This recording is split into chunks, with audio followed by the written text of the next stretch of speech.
Requirement है, दाता आपके दुख हैं पहले इन्हें ठीक करेगा और ठीक होके फिर आप गफलत कर जाते हो। इतना भी मालिक को मालूम है, आप चाहे मानो या ना मानो। अब कई भक्त कहते हैं जी कति और तो सारा ठीक हो गया, कि थोड़ा सा कोई बताते हैं ऐसा दुख रह गया, वहाँ यो तो रखना पड़ेगा भगवान ने, यो तो जान कर रख रखा ना, तुम फिर अंडी पाक जाओगे। तो परमात्मा कहते हैं कि सुख के माथे पत्थर पड़ो, जिस ते नाम हृदय ते जावे, और बलिहारी उस दुख के जो पल पल नाम उठावे। तो परमात्मा कहते इसे सुख का आग लगे जिस तो भगवान की भूल पड़े।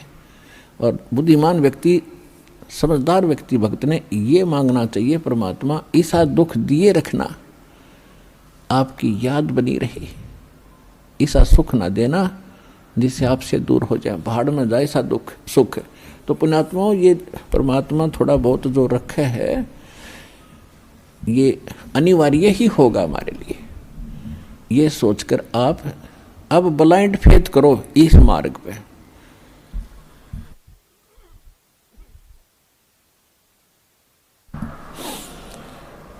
पहले हम ब्लाइंड फेथ किया करते थे उन अज्ञानी नकली संतों पर, और वहाँ उन्होंने हमारे उस ब्लाइंड फेथ का यानी अंधे होकर उसके पीछे लगना उन्होंने दुरुपयोग किया, जिससे हमारे पूर्वजों के जीवन नाश कर दिए। अब उस ब्लाइंड फेथ की स्थिति पर आपको लाने के लिए बहुत समय लगेगा दास को, लेकिन एक दिन आप हो जाएगा जब सारे प्रमाण आपके रूबरू होंगे कि हु इज गॉड, परमात्मा कौन है और कैसे मिलता है। इस साधना से जो दास दे रहा है वो किन किन को भगवान मिला है, और जिन्होंने वो भगवान मिला है तो उन्होंने उसका वर्णन क्या किया है, कैसा बताया है। तो वही साधना जिन महापुरुषों ने जिस साधना के करने से परमात्मा मिले हों, और वो आपके रूबरू कर दिया, क्योंकि आप स्वयं नहीं पढ़ सकते अध्यात्म लिटरेचर को, उसके लिए टीचर की आवश्यकता होती है सिलेबस को पढ़ाने के लिए। तो हमारा अध्यात्म का जो टीचर सिलेबस है ये पवित्र ग्रंथ हैं सभी धर्मों के, पवित्र बाइबल, पवित्र कुरान शरीफ, पवित्र गुरु ग्रंथ साहिब जी, पवित्र कुरान, पवित्र वेद, पवित्र श्रीमद् भगवद गीता जी। तो ये हमारे अध्यात्म मार्ग के एक सिलेबस है, पाठ्यक्रम है। और पाठ्यक्रम को गुरु यानी टीचर जान सकता है। आपको बताया कि गुरु कौन है, गुरु भगवान हो सकता है, दूसरा गुरु हो ही नहीं सकता। क्योंकि गुरु सारी सतगुरु कहो, गुरु कहो, सतगुरु इसलिए कहना पड़ गया कि नकली गुरु नहीं होंगे, नहीं तो गुरु शब्द पर्याप्त है। गुरु माने रास्ता दिखाने वाला, सच्चा रास्ता दिखाने वाला। लेकिन झूठे गुरु हो गए इसलिए सतगुरु की आवश्यकता पड़ेगी। तो सतगुरु कहो और उसको गुरु कहो, परमात्मा ही आते हैं और वो ही गुरु हो सकते हैं, और गुरु है ही नहीं। बाकी तो गुरु सभी आपको बता दिया, किसी ने बाल काटने सिखा दिया उसका गुरु हो गया, ये छोटी मोटी अध्यापक शिक्षा को अक्षर ज्ञान करा दिया उसका वो गुरु हो गया। ये गुरु अलग है। अध्यात्म मार्ग के गुरु का सत्संग में रोल होता है। यदि यहाँ गुरु होते तो भगवान को आने की आवश्यकता ही नहीं थी। अपनी रची हुई सृष्टि को अनुभव से भगवान ही बता सकता है, जीव कैसे जान सकता अपने अनुभव से। तो असंख्य ब्रह्मांडों का रचनहार परमात्मा स्वयं आए थे। आप सृष्टि रचना में जब देखते हो, दास ने बहुत बार आपको सुनाया भी है, उसकी कैसेट सीडी डीवीडी बना रखी है भक्तों ने, पुस्तक भी लिखी है। तो सृष्टि रचना के ऊपर ब्रह्मा जी से पूछ रहे हैं नारद जी, नारद जी से पूछ रहे हैं व्यास जी, और ब्रह्मा जी कहते हैं जी मुझे पता नहीं, मैं तो कमल के फूल पर बैठा था, मैं कहाँ से जन्म हो गया बताओ। और गीता ज्ञान दाता ब्रह्मा विष्णु महेश का पिता है। ये कहता है गीता अध्याय नंबर 10 के श्लोक नंबर 2 में कि मेरी उत्पत्ति को ना ये देवता जानते ना ऋषिगण जानते, क्योंकि ये मुझसे उत्पन्न हुए हैं। तो पिता की उत्पत्ति को, डेट ऑफ बर्थ को बालक बच्चे कैसे बता सकते हैं, वो तो दादाजी बताओगा, वो दादाजी बताएगा। उस पिता की भी जन्म तिथि और जीवित हो गया तो पोता पोतियाँ की भी जन्म तिथि हो, दादा तो कंप्लीट बता सकता है सबकी। तो इसी प्रकार ये जो ब्रह्मा विष्णु महेश ये काल से उत्पन्न हुए हैं, ये नहीं जान सकते, उस अपने बाप की भी उत्पत्ति नहीं जानते, तो ब्रह्म की यानी काल की।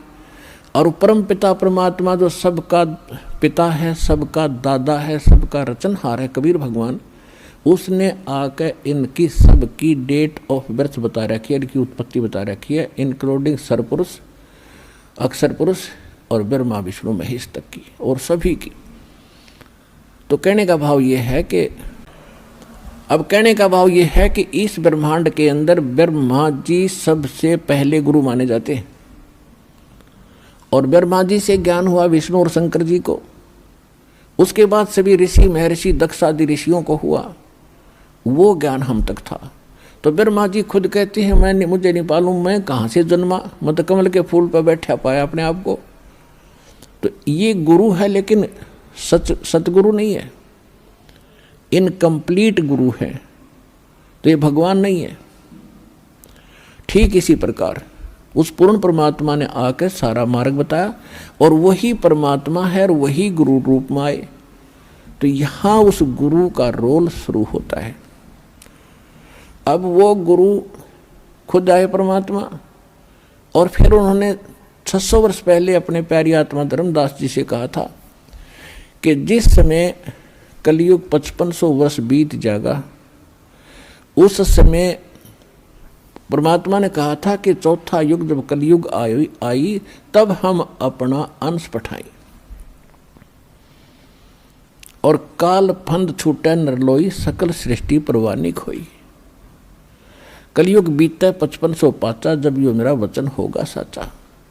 परमात्मा ने कहा था धर्मदास जी को कि मैंने इस काल से कहा था कि जब कलयुग आवेगा चौथा युग, तब मैं अपना अंश पठाऊंगा, और उस समय सारी पृथ्वी पूरा विश्व नाम लेगा, परवाना पावेगा, और धर्मदास सबका मोक्ष होगा। तो धर्मदास जी की यह बात समझ में नहीं आ रही थी, क्योंकि उस समय कबीर भगवान जब आए थे 600 वर्ष पहले, तो उनका इतना विरोध था, कोई बात सुनकर राजी नहीं था, उनके नाम से भी नफरत हो गई थी लोगों को,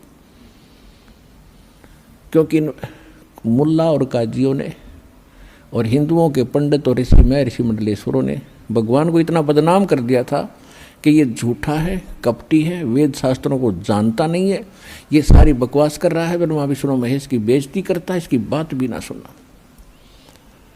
और उस समय परमात्मा ने कहा कि पूरी पृथ्वी पर मेरा ही ज्ञान रहेगा, और वो भी इसे कलयुग में आज से 5500 वर्ष बीत जाएंगे, जब तो 4900 वर्ष ही बीतते थे कलयुग के।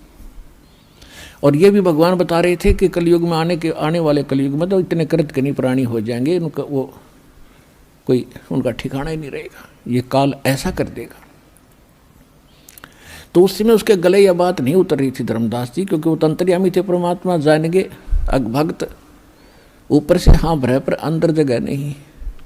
तब परमात्मा ने कहा था कि ये जो मैं कह रहा हूँ ना, पूरा विश्व नाम लेगा, ये वचन मेरे उस समय सच्चे होंगे जब 5505 वर्ष बीत जाएगा कलयुग। 1997 में 5505 कलयुग पूरा हो जाता है। 1997 में परमात्मा इस दास को पुनः मिले थे, और 1994 से दास ये प्रचार कर रहा है।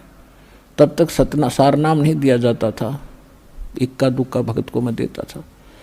उसके बाद परमात्मा ने कहा कि अब ऐसे खोल दे पिटारे को, खोल दे ये, और शुरू कर दे।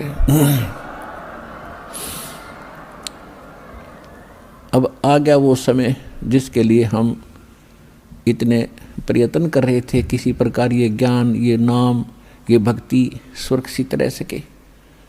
और अब ला दे बोछार मेरे बच्चों पर। तो ये वो 5505 वर्ष वाला समय आ गया।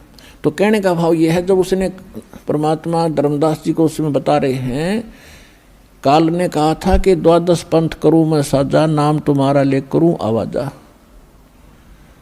अरे 12 पंथों में 12 पंथ चलाऊंगा, 12 पंथ, और 12 पंथों में जो नाम लेगा वो मेरा ही, मेरे मुंह में आवेगा।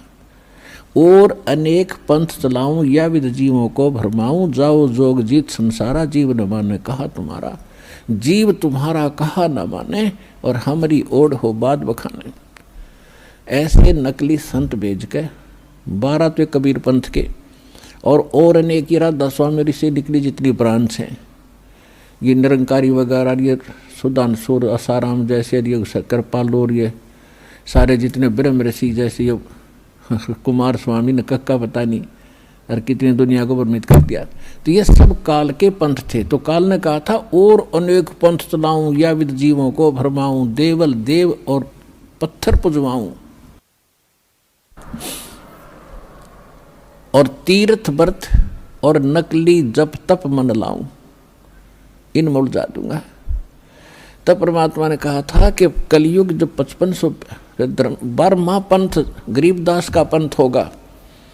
कबीर परमेश्वर ने 600 वर्ष पहले कहा था धर्मदास जी को कि 12वां पंथ जो होगा उस कबीर पंथ के नाम से चलने वालों में गरीबदास जी का होगा। और परमात्मा को ये भी मालूम था कि मैंने जो अपना अमृतवाणी बोली है कबीर सागर में, कबीर साखी में, कबीर दोहावली, कबीर बीजक में,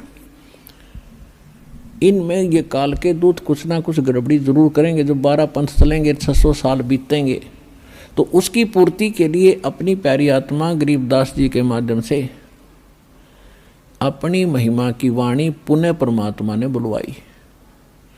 और उसमें कहा है कि 12वें पंथ प्रगट हो बाणी, शब्द हमारे का निर्णय ठानी, ये असंख्य जन्म छोड़ नहीं पावे, ये 12 पंथ हम ही को धावे। मेरा नाम लेंगे, कबीर जी को मुख्य मानेंगे, लेकिन इनके पास यथार्थ भक्ति ना होगी, और जिस कारण से असंख्य जन्म भी उस स्थान पर नहीं जा सकते जहाँ जाकर फिर लौटकर कभी संसार में नहीं आना होता। फिर परमात्मा ने, फिर धर्मदास जी चिंतित हो गए कि भगवान फिर कैसे बात बनेगी। तो परमेश्वर ने कहा कि 12वें पंथ जब गरीबदास का पंथ चल चुका होगा, इन 12 में तो वो बात बने नहीं, 12वें पंथ में हम ही चल आवें और सभी पंथों को मिटाकर एक पंथ चलावें।